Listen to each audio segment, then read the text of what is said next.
La Corte de Constitucionalidad resolvió que se deben garantizar tanto los derechos de reunión y asociación como los de libre locomoción. El Ministerio de Salud analiza la posible aplicación de una vacuna de refuerzo para combatir la enfermedad COVID-19. Autoridades de salud consideran que el escenario de contagios por coronavirus es crítico, aun si se equipan hospitales y se contrate más personal médico. Autoridades del Hospital Nacional de Amatitlán informan de un desbordamiento de pacientes COVID-19 y toman medidas urgentes. El gobierno convocó a un grupo de notables en temas de salud para analizar estrategias contra la pandemia.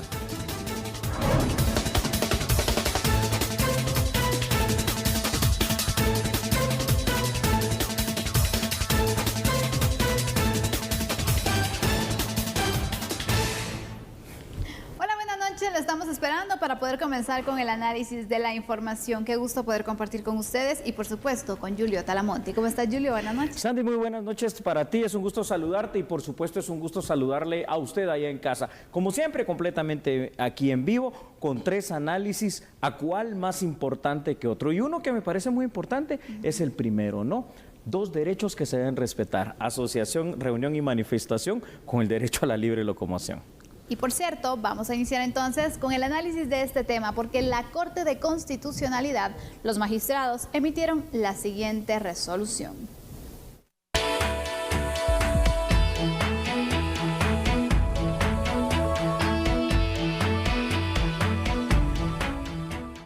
Por unanimidad, el Pleno de Magistrados de la Corte de Constitucionalidad otorgó un amparo relacionado al tema de las manifestaciones. Además de garantizar ese derecho, estableció que ya no se obstaculicen por completo las rutas y que se sigan las medidas de prevención del COVID-19. Habilitar carriles específicos en las carreteras que puedan resultar afectadas.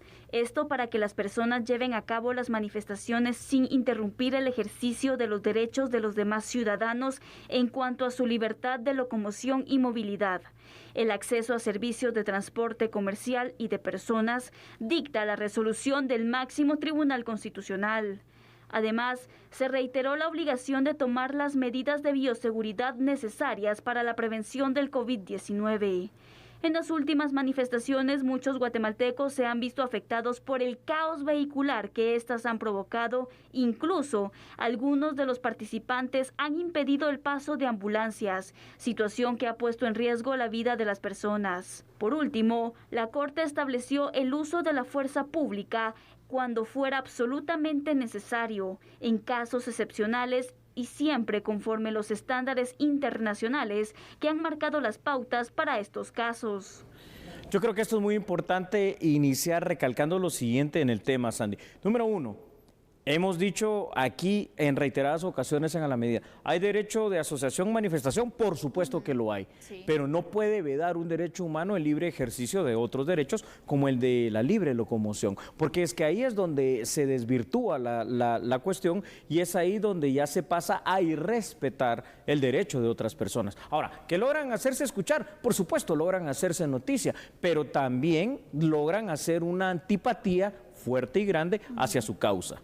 Totalmente, Julio. Yo creo que es importante entonces hacer entender que tienen el derecho entonces a manifestar, pero también que no compliquen a otras personas, porque vemos entonces cómo se vienen las consecuencias en cuanto al trabajo, a la salud, la economía también que se ve obstaculizada.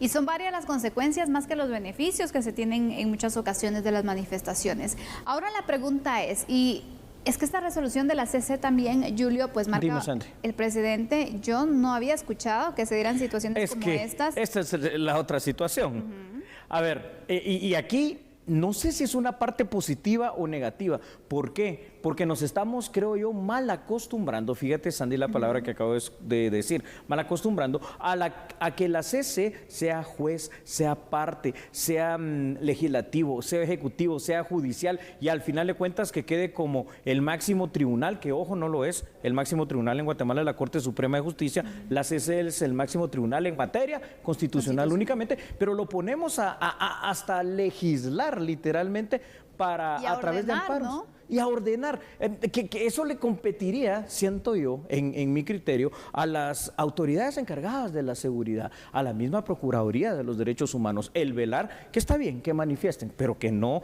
entorpezcan derecho humano, como dijimos, libre locomoción, al trabajo, a la salud por las personas en la ambulancia, que esto ya ha sido en reiteradas ocasiones, pero son las grandes ausentes. Entonces, ¿a quién se recurre? Una vez más a la CC.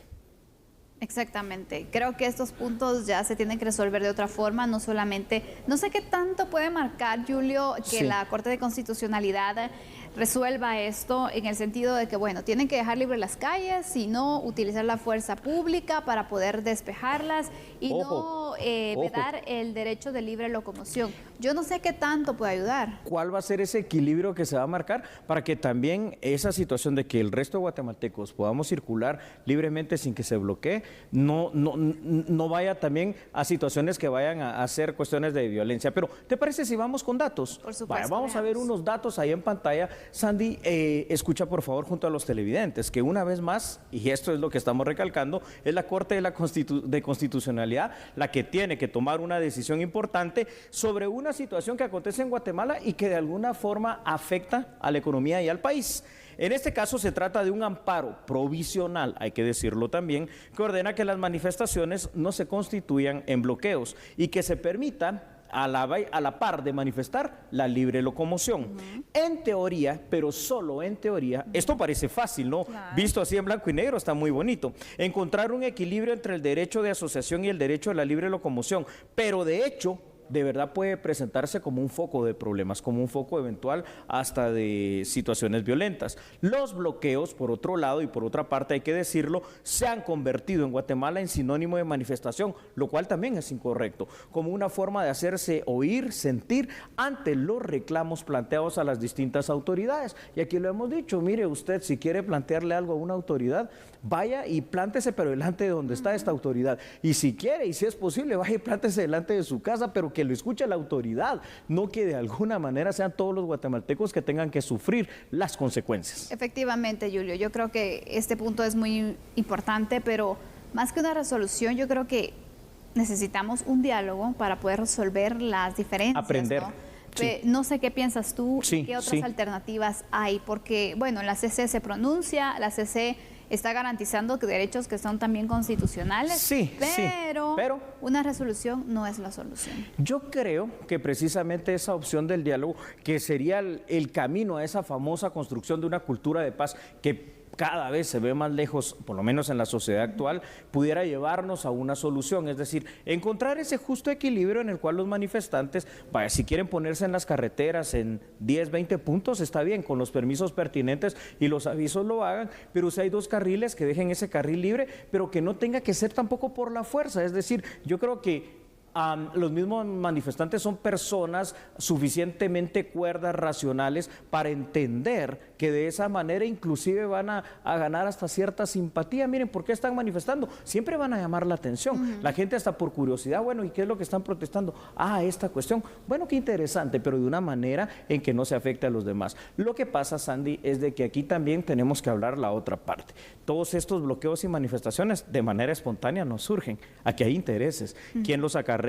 ¿Quién paga los buses? ¿Quién paga el día? ¿Quién paga la comida? Porque de gratis tampoco es que están allí. Es decir, tampoco seamos ilusos de que es por una situación así de wow, de extremadamente patriotas y algo más. No, hay intereses de orden político y económico, los cuales se deberían de investigar también. No estamos diciendo que todas las manifestaciones tengan estos objetivos, pero sí hay un buen porcentaje que se ha quedado evidenciado, que hay líderes incluso que promueven entonces estos movimientos para pues presionar también de cierta forma, y al final nos preguntamos, bueno, la población que sale a manifestar, porque yo no creo que estas personas que están velando por sus propios intereses estén asoleándose, que estén pasando diferentes situaciones. Exactamente. Así, no creo.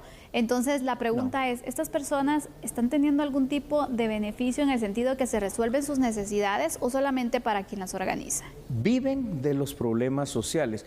Y seguramente, y fíjate que cuando hablamos de estos temas, muchos de estos pseudo líderes empiezan luego a escribir, ¿no?, en lo personal, a decir tal y tal cuestión. Señoras y señores, seamos cuerdos y sensatos también nosotros acá. acá. Ustedes lo saben, que ustedes viven porque les financian, me estoy refiriendo a los líderes, que utilizan a personas, que probablemente a los manifestantes hasta pueden ser en algunos casos personas, digamos, tranquilos y que no quieren causar algún daño, pero en otros casos no, porque recordemos también lo que vimos la semana pasada de Chiquimula, ¿no? Donde estaban machete en mano desafiando a la autoridad y a la policía y los sacaron y los expulsaron a pedradas literalmente. Vamos con otros datos, Julio, ampliando la información. Con mucho gusto, claro que sí. Y Sandy, ahí los tenemos en pantalla. Es decir, esto significa que a partir de este momento, en cada ocasión en que se convoque a manifestación, el Ejecutivo debe de velar para que no se verifique ningún bloqueo, es decir, que manifiesten, más no bloquear. La forma en que se logre esta situación puede tornarse complicada, porque si no se logra a través del diálogo, que es lo que estamos nosotros planteando acá, se tendrá que recurrir al uso racional de la fuerza, pero siempre fuerza, ¿no? Otro de los aspectos importantes a destacar, Sandy, en la resolución de la CC, es el hecho de que cada manifestación debe de velar, además, y esto sí tiene mucha lógica, ¿no?, por el cumplimiento de las medidas de bioseguridad. ¿Representará, y esto ya es una pregunta, representará esta medida de la CC el fin provisional de los bloqueos o por el contrario, no se va a tener la capacidad de hacer cumplir lo que ha mandado a través de este amparo provisional? Esto queda en duda y habrá que verlo en la próxima manifestación. ¿Por qué? Porque después, si la manifestación, después del diálogo, se utiliza la fuerza, gas pimienta, por ejemplo, agua a presión, por ejemplo, entonces ya van a venir las protestas como violación a los derechos humanos. Yo lo veo complicado, ¿no? Y que no necesariamente es eso, es decir, simplemente se está tratando de que los guatemaltecos también puedan circular. Mira, Julio, hablando del diálogo, hay otro punto que también hay que hablar y es la organización que se tiene a nivel institucional. Sí. La coordinación, el apoyo interinstitucional. Si sabemos que las manifestaciones son una constante en Guatemala, eso es correcto. Yo no veo organizaciones, instituciones públicas que se puedan reunir para incluso hacer un plan de cómo atender las diversas manifestaciones. Claro. Donde se garantice el interés común, donde se garantice al final el respeto de los derechos de todas las personas, sí, donde se pueda prever situaciones incluso de riesgo, situaciones que pueden ir alterando el orden público. Yo de verdad no lo veo y no sé por qué no se hace. Esto es un correcto. poco de prevención también. Eso también es cierto. Y a ver, una especie de autocracia o dictadura donde no se pueda manifestar lo que se piensa y lo que se siente, eso también es muy malo, ¿no? Eso es nocivo. Totalmente. No estamos hablando de eso. Repetimos una vez más para que esto se interprete bien, que sí se manifieste, solo que no se veden los derechos del resto de guatemaltecos. Ahora, ese simple equilibrio por la costumbre que ha hecho que los bloqueos se tornen en algo que llama mucho la atención, entonces ya se volvió eso, una fuente de derecho para hacerse notar. Pero pregunto una cosa muy simple, Sandy, ¿a través de los bloqueos se han logrado solucionar los problemas sociales de Guatemala, los que ellos están reclamando? No, o sea que tampoco es la forma. Totalmente no, Julio, y se ve entonces que, y esto provoca también que exista una manifestación y otra, y constantemente entonces nos veamos afectados con los bloqueos que se realizan no solo en la capital, sino ahora ya a nivel departamental también se han ido extendiendo. Totalmente. Y vemos las repercusiones que van teniendo también en el comercio, en la economía, por marcar algunos de los puntos, pero por eso es la situación. Bueno, ¿qué están haciendo las autoridades para poder contrarrestar esta situación, para poderles prestar atención, para tratar de resolver los temas o para dialogar, buscar entonces una negociación en que no se bloqueen calles, que se busquen otras formas de manifestar? Así es. Y que los escuchen, porque al final muchos piden eso, ¿no? Sí, es decir, al final de cuentas, supongamos que cada bloqueo sí lleva a alguna situación de un anhelo social, de un anhelo de un grupo. Bueno, que los escuchen, tú lo has dicho, y que pueda entonces entablarse algo que en Guatemala no existe. Tiene que haber una instancia que pueda mediar entre estas personas que manifiestan, que bloquean, con las autoridades de gobierno, porque ahí es donde hay una ruptura, ¿no?, en ese relacionamiento social y gobernantes. Entonces, lo que se debe de hacer es tener esta instancia que medie. ¿En quién se va a poder confiar? En actores que uno naturalmente podría decir debería de confiar normalmente. Fuera de esa comisión de diálogo estaría la misma Procuraduría de los Derechos Humanos, podría estar la misma PGN por los intereses del Estado, pero yo vuelvo a hacer el llamado aquí. Debería y podría aunque más debería estar, el famoso G4, si es que de verdad todavía sirve de algo y existe. Es decir, el tema de la Iglesia Católica organizada, el tema de la Iglesia Evangélica organizada, la Universidad de San Carlos de Guatemala, que tiene precisamente por mandato constitucional velar por estos problemas sociales y pues tratar, ¿no?, de llegar a un acuerdo. Bueno, y la PDH, que es la otra pata de esta mesa. Totalmente. Julio, ya a manera de conclusión, está la orden entonces, la resolución de la Corte de Constitucionalidad de que se debe dejar libre el paso, dejar el espacio para transitar cuando se realicen manifestaciones. Una de las preguntas, ¿será que se va a cumplir?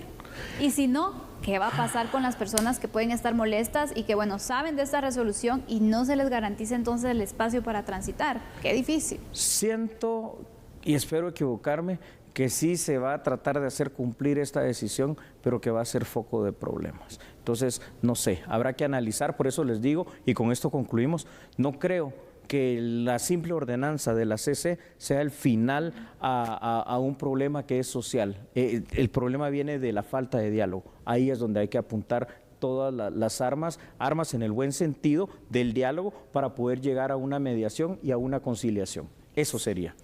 Muy bien, finalizamos entonces este tema. Usted también tendrá sus opiniones y seguramente estará discutiéndolas con su familia, claro, con cualquier persona con la que se encuentre. Vamos a regresar con otro análisis hablando de la situación de salud en el país, Julio, y la necesidad de que se pueda realizar un refuerzo en la vacuna contra el COVID-19. Parece bien, pero tiene sus aristas que pueden llegar a ser polémicas. Así que con eso regresamos, claro que sí, no cambie porque somos a la medida.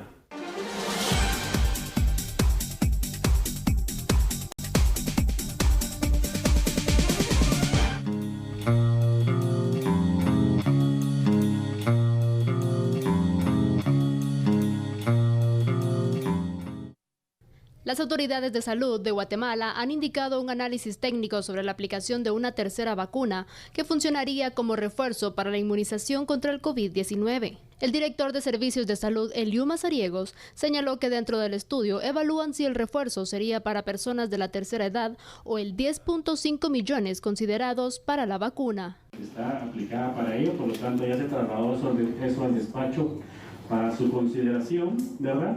Ya en base a los saldos que vamos a tener de este año, de aproximadamente 2 millones, estoy colocando un dato aproximado, ya tenemos el dato que nos alcanzaría para los primeros 3 meses del próximo año.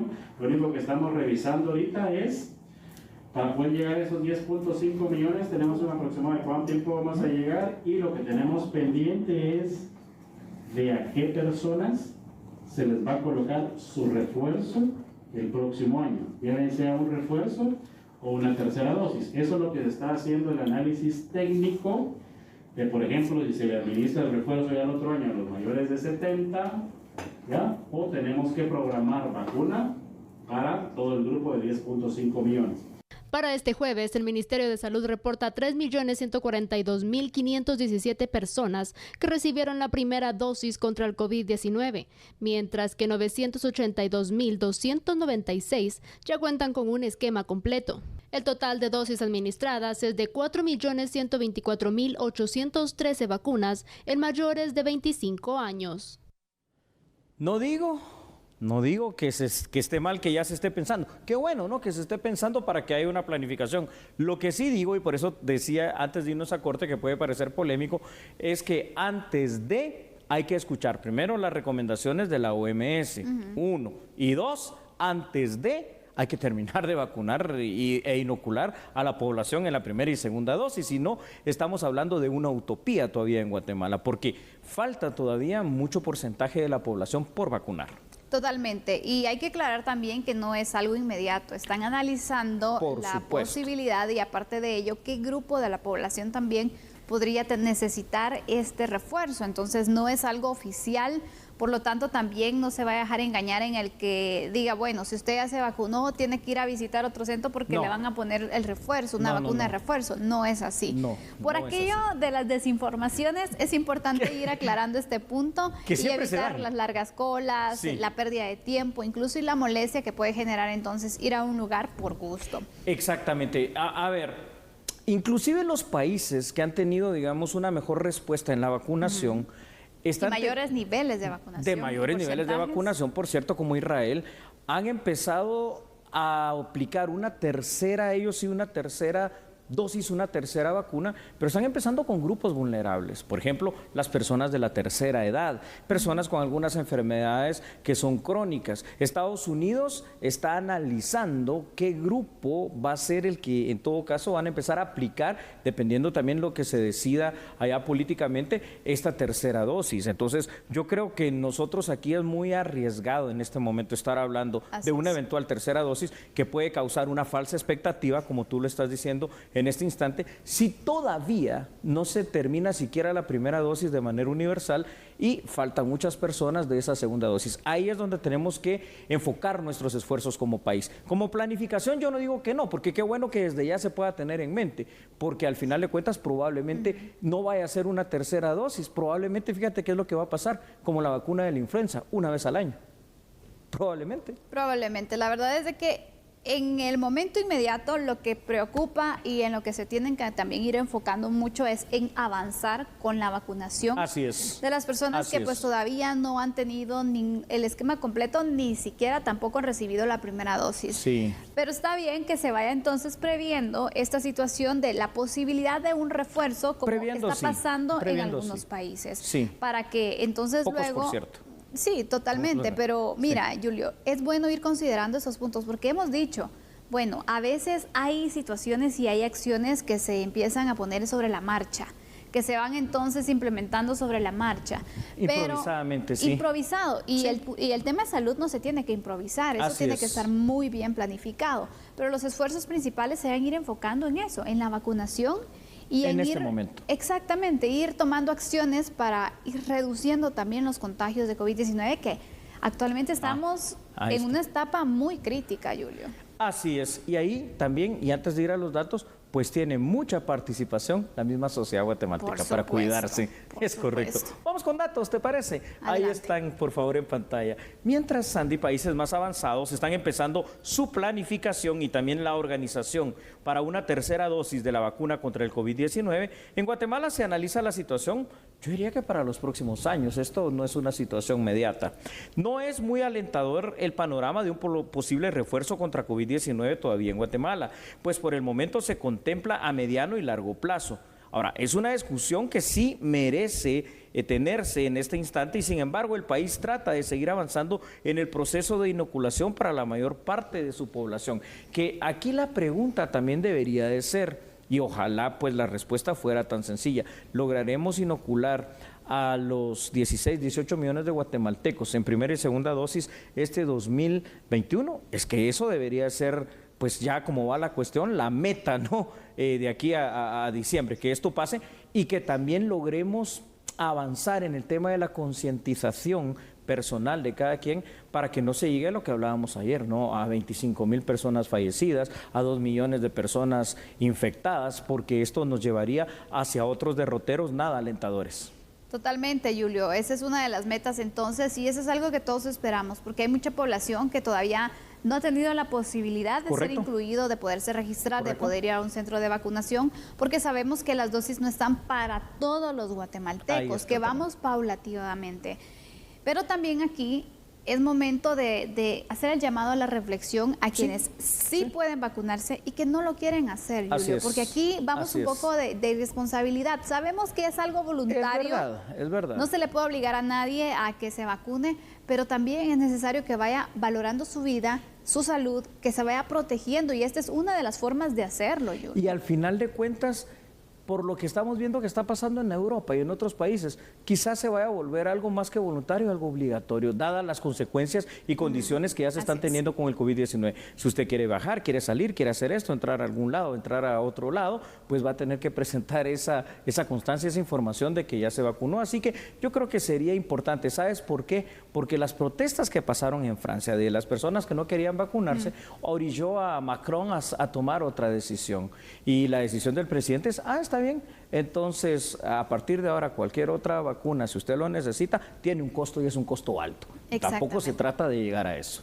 Vemos los extremos, ¿no? Porque hay países que sí tienen la posibilidad y tienen vacunas de sobra Estados Unidos también es uno de ellos. Esa es no una parte toda hasta su cierto punto población, inmoral de ellos también. Sí, y no de toda la todos esos población países. se quiere vacunar. Así es, así es. Que no nos pase lo mismo. ¿Te por parece favor. si vamos con eso que acabas de mencionar en datos para que usted vea lo importante? Y es aquí donde precisamente tenemos que analizar, porque el panorama mundial es interesante cuando se analiza la postura de ciertos países. Me refiero particularmente a Israel y Estados Unidos, que han iniciado, en el caso de Israel, o pretenden hacerlo en el caso de Estados Unidos, en cuanto a la vacuna de refuerzo. Sin embargo, a criterio de la Organización Mundial de la Salud, esto no es pertinente en este instante. Y uno se preguntará, ¿por qué dice esto la OMS? Bueno, porque hay muchos países, como entre ellos Guatemala y muchísimos más, que aún no logran el acceso suficiente a la vacuna, porque hay otros que también la tienen acaparada. Y esta es otra cosa que es una crisis. En Guatemala la prioridad en este instante debe centrarse en lograr la vacunación universal de la manera más pronta posible. Y eso entonces ahí sí va a tener un efecto positivo. Y ojalá tenga un efecto positivo también el darse cuenta a las personas, cuando tú hablas con las personas y lo hacemos en el día a día, tú en tu trabajo y usted en su trabajo y nosotros en lo que nos corresponde, y dicen, mire, yo conozco 10, 20, 15 de mis personas conocidas, amigos o familiares que están contagiados ahorita de COVID-19. Entonces póngase a reflexionar también. Y no solo son los contagios, Julio, sino ya cada vez vemos más personas conocidas que han perdido la vida a causa del COVID-19. Sí, sí. Y eso es difícil porque vemos entonces cómo las consecuencias también se vienen. Personas que no necesariamente son mayores de edad. Hay jóvenes que están muriendo, que sabemos que cada cuerpo reacciona diferente y no sabemos ni siquiera nosotros cómo va a reaccionar el nuestro. Así es. Incluso una persona que se contagia 2 veces le ha dado diferente manera, entonces no se sabe realmente para decir, bueno, si me contagio igual no me va a dar fuerte porque pues tengo bien mi sistema inmune. No se sabe. E incluso las mismas personas que ya se han vacunado, pues como la vacuna tampoco es que, con eso ya no le va a dar la enfermedad. Se tiene que seguir cuidando. Exacto, se tienen que seguir cuidando, si no se cuidan se han infectado también, porque Así esto es. ha pasado. Y ojo, porque hoy cuando hacíamos esta investigación para tocar este tema, me llamó la atención, no es el tema de hoy, solo lo voy a dejar allí para que usted lo sepa. BBC de Londres sacó una investigación muy formal acerca del llamado COVID-22. Ojo, ya es una variante de variantes resistente a algunos componentes de vacunas, algunas de ellas aparentemente, y resistente a algunos antibióticos. Esto todavía se está investigando, así que cuidémonos mejor, ¿no? Porque el panorama también en el mundo no parece ser de lo más positivo en esta enfermedad. Totalmente, Julio. Difícil lo que se está viviendo. Hoy veíamos que varios hospitales pues están haciendo el llamado y están dando a conocer la situación que están padeciendo. Total. El contagio ha aumentado, hay varios casos, los hospitales pues siguen recibiendo, no pueden negar la atención, pero a veces también se quedan imposibilitados. Desbordan. Exacto, porque ya no hay espacios para poder atender, en especial a los que están en estado severo y en estado crítico. Imagínate hasta dónde llegamos. A cuidarnos. Y mientras tanto también a seguir avanzando en la vacunación. Le pregunto, ¿usted ya se vacunó? ¿Usted tiene la posibilidad de vacunarse y no lo ha hecho? Hágalo. Buena pregunta. Y por cierto, para irnos un momento y regresar con este tema, reunión de notables contra el COVID-19. ¿De qué se trata? Veremos entonces la problemática y la situación que se está viviendo con esta enfermedad en esta reunión, donde también hay situaciones que se exponen que son muy complicadas. Así es. Por favor, no cambie. Regresamos en breve porque somos a la medida.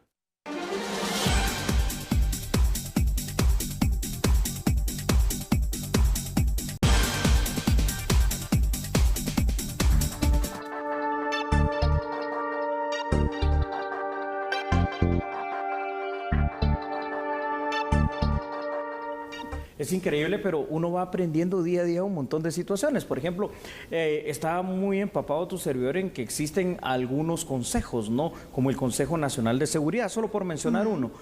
Pero resulta que existe, y no de ahora, un Consejo Nacional de Salud que me llama la atención porque tiene que tener una participación más activa. Y ese Consejo Nacional de Salud está integrado por un grupo de personas, obviamente de disciplinas médicas, que involucra inclusive hasta a los decanos de las facultades, en este caso de medicina de las universidades. Entonces, creo que llegó el momento de escuchar a ver qué dicen los notables, ¿no? Por supuesto, Julio. Yo creo que al final, pues Guatemala no había vivido, pues en los últimos años una situación tan difícil en salud, pero también el hecho que imagínate, cuánto tiempo llevamos ya en pandemia. Y que vemos falta. Exactamente, entonces es importante sacar este consejo y poder entonces tomar decisiones que sean consensuadas, porque la verdad es de que es un tema difícil, que tomar una decisión también es muy complicado y poder sugerirla también, ¿no? Entonces es muy complicado. Se requiere del criterio, la experiencia y el expertise de varias personas. Eso es correcto. Y entonces, para que vayamos entrando un poco en el contexto y entender qué es lo que pasa con esta reunión de notables, que son personas dedicadas a la ciencia médica y que tienen alta experiencia en este tema, vamos con los primeros datos para que nos acompañe en el análisis. Sandy, el Ministerio de Salud presentó los datos sobre los nuevos casos de COVID-19 confirmados en Guatemala, correspondientes a este miércoles 25 de agosto. Ahí podemos ver una situación, ¿no? Es decir, 5.164 nuevos casos. Eso nos lleva a pensar que los representantes del Consejo Nacional de Salud, que incluyen al Colegio de Médicos y Cirujanos, la Asociación Guatemalteca de Enfermedades Infecciosas, que tampoco sabía que existía, y un representante de los decanos de las facultades de medicina, tienen mucho que decir. Cuando miramos esos números allí, que ya se están llegando a realizar, mira, 16.872 pruebas, y si realizáramos 20.000 sería pues mucho mayor también el número, igual si realizáramos 30.000, creo que tenemos que tomar una estrategia ya a nivel nacional, de la parte del gobierno como tal en cuanto a las autoridades de salud, pero que podamos facilitarlo también para que esto fluya a la población y sepamos todos qué tenemos, qué podemos y qué debemos en todo caso hacer para tratar de frenar o contener esta pandemia.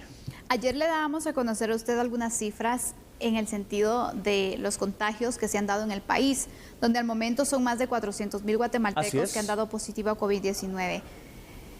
Pues ayer también se daba a conocer que si seguimos de la misma forma, es decir, descuidándonos, siendo irresponsables, no cumpliendo con las medidas básicas, no vacunándonos, toda esta suma de acciones puede llevar a que el incremento vaya marcándose de gran manera, no como está ahora, sino complicarse más y llegar a fin de año, o incluso daban el tiempo de 47 días, que en 47 días incluso podríamos alcanzar los 2 millones de contagios, imagínate. No, esto se sale de control. Supera las expectativas. Esto supera toda ficción, supera toda situación de terror, supera las expectativas, por supuesto, y supera las capacidades, pero por mucho de lo que pueda responder nuestro sistema de salud. Y esa es la preocupación de los médicos y también de los notables, Julio, donde pues piden que se puedan ir pues creando algún tipo de acciones, ¿no? El punto aquí es qué hacer, más que generar entonces conciencia en las personas, porque es un esfuerzo de todos al final.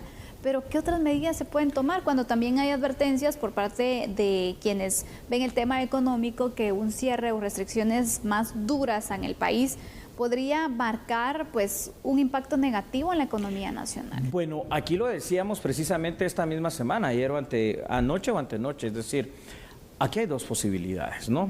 O hacemos la política de Donald Trump, que es decir, no se cierra el país y la economía y la reactivación económica se infecte o se muera el que se tenga que morir, o en todo caso hacemos un alto en el camino, replanteamos esta situación y privilegiamos la salud. Y obviamente la lógica nos dice que de qué nos sirve una economía si no vas a tener salud y vas a tener muchísimas muertes en la población guatemalteca. Así que creo que la solución a cómo vamos, si no cambiamos o si en todo caso queremos cambiar, pero para bien, sí va a tener que ser un poquito ecléctica, un poco más fuerte en cuanto a ciertas restricciones para poder tener ese resultado positivo que necesitamos. Totalmente, Julio. Con la comparativa que hacemos en varias ocasiones con Estados Unidos, yo creo que al final pues no podemos incluso irnos comparando, porque imagínate, Estados Unidos tomó el riesgo, su principal o su prioridad en este caso fue la economía. Pero también los sistemas de salud estaban ahí para atender a la población. Nosotros no nos podemos dar ese lujo. Es otra realidad, no es otro mundo literalmente. Vamos con más datos solo para hacer conciencia de cómo está la situación terrible en Guatemala al día de hoy, que puede empeorar, como ya lo decía Sandy Monroy. La cartera de salud detalló que el total de casos acumulados del nuevo coronavirus en Guatemala es de 455.263 personas, recuperados 390.195. Hasta la fecha, y esto es dramático, 11.694 personas han perdido la vida por COVID-19 y 53.371 casos se estima que están activos. Pero digo se estima porque pueden haber muchas personas que no hayan llegado ni siquiera al sistema de salud, que estén enfermándose, contagiándose o que de pronto van a llegar en los próximos días ya en un estado bastante delicado y grave y que podrían aumentar, pero en mucho este número. Y lo peor de todo es la proyección que tenemos, que tú ya mencionabas. Difícil, imagínense, si estuviera en sus manos poder tomar alguna Decisión. medida y poder establecer algún tipo de restricción o poder entonces plantear algo, ¿qué haría? Qué difícil, yo me pongo en el lugar y de verdad no sé cómo le haría. Yo creo que no ha habido todavía un país que tenga la solución mágica para poder contener esta enfermedad. Han ido haciendo pues acciones mayores, contrarrestando la situación, pero no han logrado frenar los contagios. Es correcto, pero sí tenemos ejemplos en el mundo y aquí en Latinoamérica que no debemos de seguir, de países que por privilegiar el tema de la economía, pues han visto, sobre todo en esa segunda ola, ¿no? Ya hace algunos meses atrás, una mortandad terrible. Me refiero en Latinoamérica, el caso de Ecuador, me refiero en Latinoamérica, el caso dramático de Brasil y no digamos en el mundo, el caso pero terrible de lo que pasó en India, ¿no? Donde la gente simplemente caía, pero caía por centenas en la calle y moría así. Y colapsaba incluso el tema funerario, ¿no? Imagínate hasta dónde se ha llegado. Veíamos algunas imágenes de personas que morían en la calle, que pues quedaban ahí. Y ya estamos viendo situaciones aquí, ya ha pasado, que una persona murió en la vía pública. Imagínate, entonces, panoramas que pensábamos que solo íbamos a ver en otros países y así pueden irse complicando las cosas si no somos conscientes, Julio. Es correcto, Sandy. Yo creo que este es el momento, una vez más, para por enésima vez hacer el llamado a la reflexión que hay que hacer. Y bueno, que los notables, si son tan notables, entonces se hagan notar, valga este juego de palabras, en situaciones de recomendación que se puedan implementar de una manera en la cual nosotros podamos tener un equilibrio. Sí, en la parte económica no se trata de quebrar el país ni de quebrar la economía de los guatemaltecos, pero por sobre todo privilegiar la salud y ante todo la vida, que por cierto, si nos vamos al artículo 2 de la Constitución, es uno de los 6 deberes del Estado. Totalmente. ¿Qué seguimiento le dan las autoridades también a este grupo de notables? Así es. El Congreso, el Ejecutivo. También es importante, Julio, porque a veces, mira, por desconocimiento no se toman ciertas decisiones y yo creo que en este punto quienes tienen pues el poder de poder presentar una iniciativa, de plantear algunas pues propuestas también, tienen que estar claros en lo que está pasando, ver la realidad y sobre todo también ver esas consecuencias si se podrían tomar. ¿Qué pasa si implementamos esto? Bueno, aquí están los sectores, ¿no? Es un trabajo al final que nos debe unir a todos y hablo también en el tema de autoridades donde se debe pues unificar esfuerzos. Esfuerzos, criterios, acciones, ¿verdad? Me gustó esto que acabas de decir del desconocimiento porque me trajo a la mente un versículo del libro de libros, que es la Biblia, aquí independientemente de la religión que usted profese, pero hay una parte de la Biblia, no recuerdo exactamente en qué parte de este Nuevo Testamento se encuentra, pero dice, por desconocimiento muere mi pueblo. Y aquí por desconocimiento de muchas situaciones, vaya si no está muriendo mucha gente. Medidas, por favor, de bioseguridad a tope como responsabilidad personal. Y bueno, el gobierno, los notables, el sistema de salud, también con todos los esfuerzos que tienen que ser bastante más fuertes para contener esta pandemia. Y yo lo insto también para que se vaya a vacunar. Si usted tiene la posibilidad, hágalo. Es una forma de cuidarse, no la única, una de tantas. Una de tantas. Bueno, regresamos con noticias nacionales. No cabe porque somos a la medida.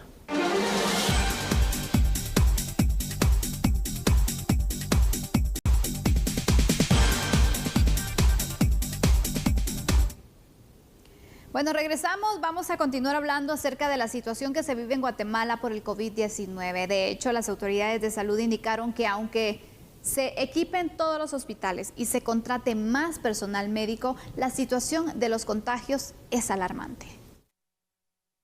La red hospitalaria del país está llegando a un punto máximo de ocupación que sobrepasa el 100%, como lo reportó el Hospital Temporal del Parque de la Industria. Sin embargo, la problemática no solo se enfoca en el número de camas, sino en la cantidad de contagios que se registran a diario. Miren, en este momento todos los hospitales están llegando a niveles de saturación importantes. Prácticamente lo que estamos tratando de agilizar son los egresos de los pacientes que ya están en un proceso de recuperación y anticipando para tener más disponibilidad de camas, pero estamos teniendo más de 140 ingresos diarios a los hospitales y el número de egresos que estamos dando está alrededor de 70, en algunas ocasiones 100. Siempre tenemos un déficit en el número de egresos. De todas formas, miren, yo creo que tenemos que entender que este no es un problema de disponibilidad de camas. Este es un problema de transmisión de la enfermedad y la única forma de frenarla es teniendo conciencia de la gravedad en que estamos en este momento. Si no disminuimos el nivel de contagios, y esta es una batalla que libramos todos juntos, esto es imparable. Estamos viviendo lo que hemos venido hablando a lo largo de las últimas semanas, el nivel de contagios es altísimo, desgraciadamente con un ritmo de crecimiento de 5.000 casos diarios, lo que siempre hemos dicho también, el porcentaje de pacientes que pueden llegar a estar hospitalizados puede ser entre un 5 y un 10%. Esta semana el Ministerio de Salud publicó una convocatoria para la contratación de personal médico. Incluso evalúan contactar a nivel internacional, pero la problemática continúan siendo las cifras de casos de COVID-19.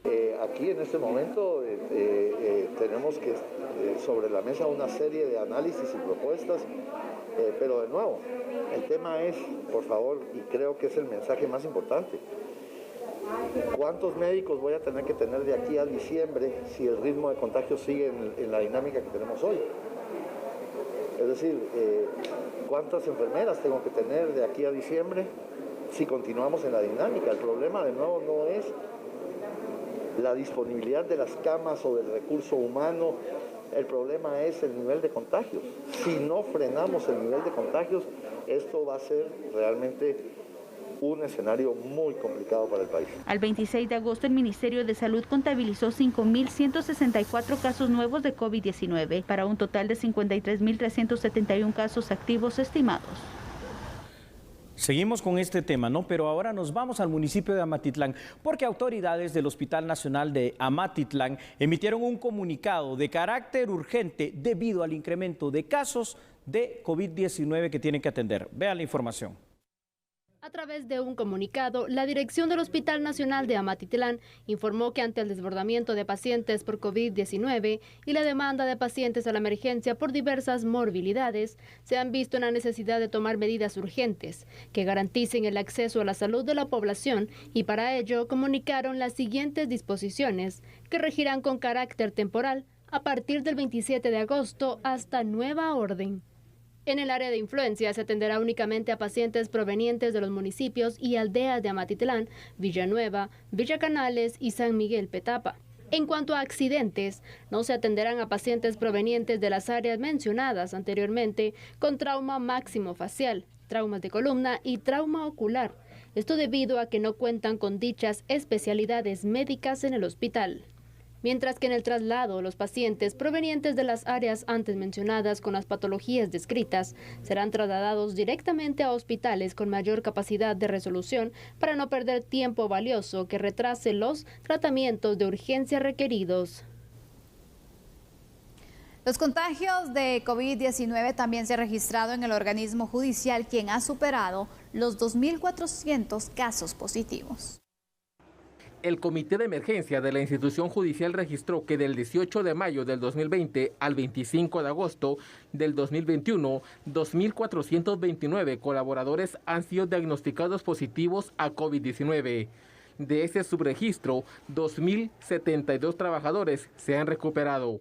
317 están activos y en la fase de las 2 semanas de cuarentena y lamentablemente 40 han fallecido. Las autoridades judiciales solicitan a los trabajadores, funcionarios y usuarios del sistema el uso obligatorio y correcto de la mascarilla, el distanciamiento social y la aplicación de gel antibacterial. Algunos abogados han denunciado que en los niveles 2 y 3 de la torre tribunales no se respeta el distanciamiento social. Familiares de los privados de libertad aprovechan la oportunidad para ver a los reos antes de ingresar a las diligencias judiciales. El 23, 24 y 25 de este mes, en el primer nivel de la Corte Suprema de Justicia, 778 trabajadores judiciales del área central complementaron su esquema de inmunización. Recibieron la segunda dosis de la vacuna Moderna contra el COVID-19. Las autoridades de la Corte Suprema de Justicia autorizaron a nivel nacional la utilización del sistema de turnos de trabajo del jueves 26 al 1 de septiembre. Esto para evitar aglomeraciones en las sedes jurisdiccionales y en las salas de audiencias. En esta disposición quedaron exceptuados el Juzgado Pluripersonal de Trabajo y Previsión Social para la admisión de demandas del Departamento de Guatemala y los Centros de Servicios Auxiliares de la Administración de Justicia Laboral. Pasando a otra información, durante un confuso incidente acaecido allá en el municipio de Camotán, Chiquimula, fue asesinado el hermano del jefe edil del municipio de la Unión Zacapa. Vea la información. En la calle principal de la aldea Morola, municipio de Camotán, Chiquimula, 2 hombres fueron asesinados y uno logró sobrevivir tras un ataque armado. Momentos más tarde, se conoció que una de las víctimas mortales respondía al nombre de Freddy Cordón Galván y era hermano del alcalde de la Unión Zacapa, Tabito Galván. Versiones de testigos apuntan a que Cordón Galván disparado en contra de Melvin Isaías Caán Ramírez, quien también murió durante el hecho. Al intentar huir, el ahora fallecido fue alcanzado aproximadamente a 200 metros de la escena por hombres armados, quienes lo asesinaron, hiriendo también a su acompañante, quien se encuentra herido recibiendo asistencia médica. Las autoridades investigan el hecho, mientras la comuna del lugar se pronunció a través de una esquela lamentando el fallecimiento de Freddy Cordón Galván.